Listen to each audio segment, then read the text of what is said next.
Hi everyone, Jesse here with etrailer. Today we'll be taking a look at and I'll show you how to install the Roadmaster stoplight switch with custom fit bracket on our 2021 Jeep Wrangler 4xe.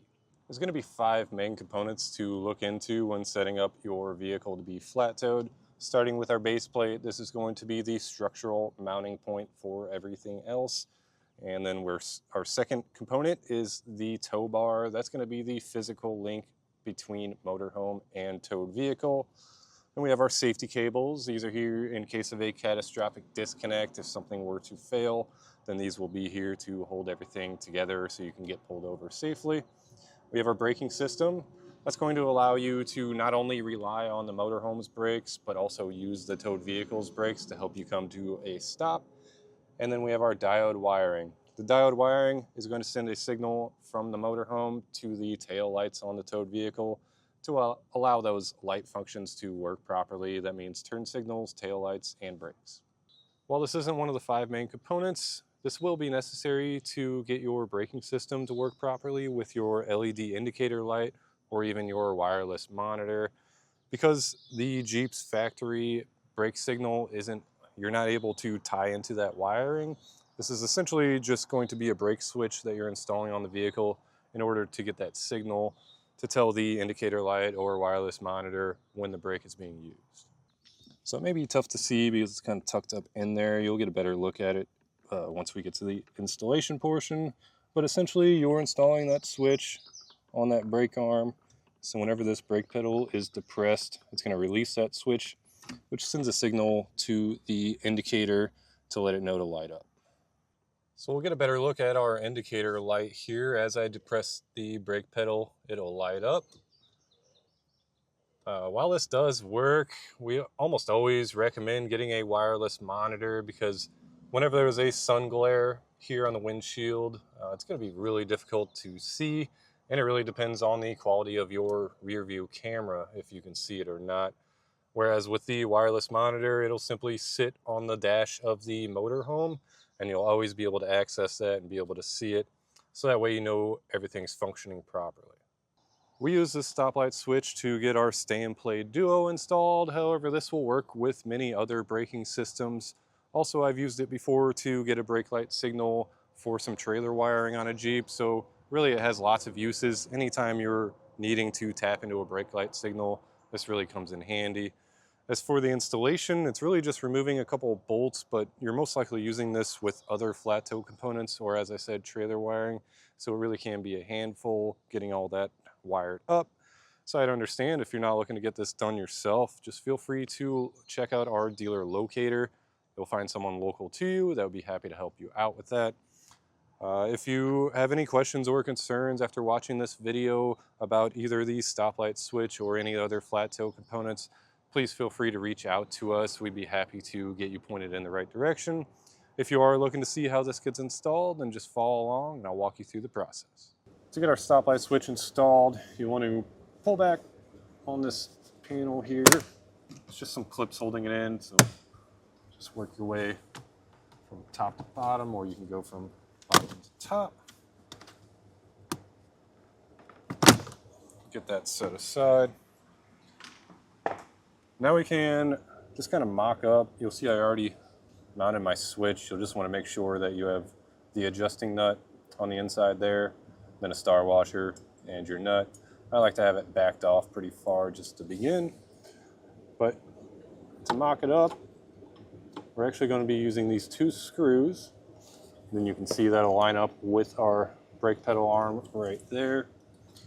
So before I do that, what I'll do is connect our green wire to one of these black wires and then connect our red wire to the other, just because it's going to be easier while it's out in the open. So I'll just strip these back and use the included butt connectors to crimp them together.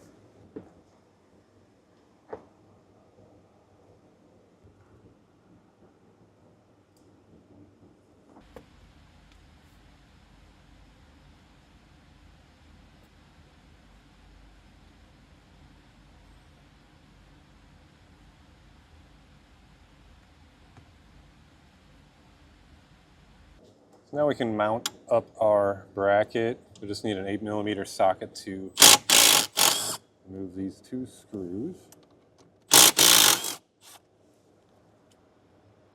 And then we can slide the bracket into place. Make sure you get it under our wiring harness here and reinstall those screws.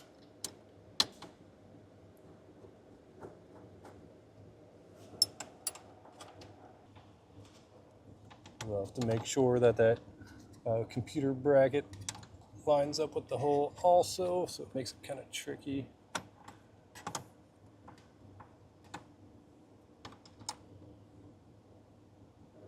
And before we tighten it down, these holes are slotted slightly, so you want to make sure that your switch is landing on a nice flat part of the brake pedal. So try to avoid this weld. It looks like we're lining up with the left side, so I'll get that lined up and then I can tighten these screws down.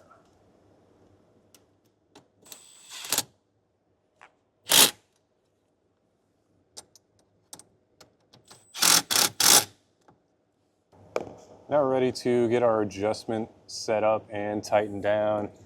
What we want is for that button to be fully depressed, or as far as it will go, while the brake pedal is up.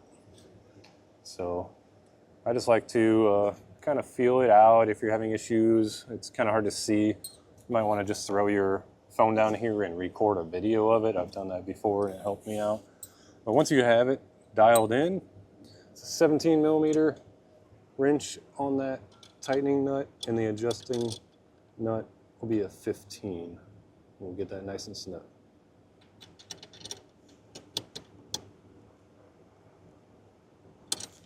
Now for our LED indicator light, you'll want to just peel off the backing on the double-sided tape, stick it to the back of the mirror here. Just make sure you leave enough slack so that you can adjust it and it won't pop out. Then from there, I really just pulled down on this plastic panel here, tucked it up along here. Once I got to the A-frame, I did remove this. You just simply use a plastic pry tool, and then underneath that will be a 10 millimeter bolt. There's going to be 2 of those, and then it pulls out from there. You will have to kind of lift up on your speaker grill here. But it comes out, and I just followed this wiring harness here. There's another panel here that I just simply pried with my plastic pry tool, popped it out, and then we fit it down, and then the wire comes out in our floorboard here where we'll make our connections. With those wires from our indicator light ran down, we just had to tie our red end into the green wire coming off of our stoplight switch, and then the black end you actually have to splice into the black wire on our G-force controller. That's why I left it loose, just so it makes that connection easier. And then with our stoplight switch, that red wire, I ran it through the grommet that we have for all of our other wires up here in the firewall, and then ran it over to the battery where we'll have to tie it into a fuse. So here's our red wire ran in. I butt connected it to our fuse holder here, and we'll just have to connect it to our battery. You can see I've already made a few connections on this stud here, so I'll just keep using that one. Take the nut off, slide the ring terminal underneath, and reinstall it.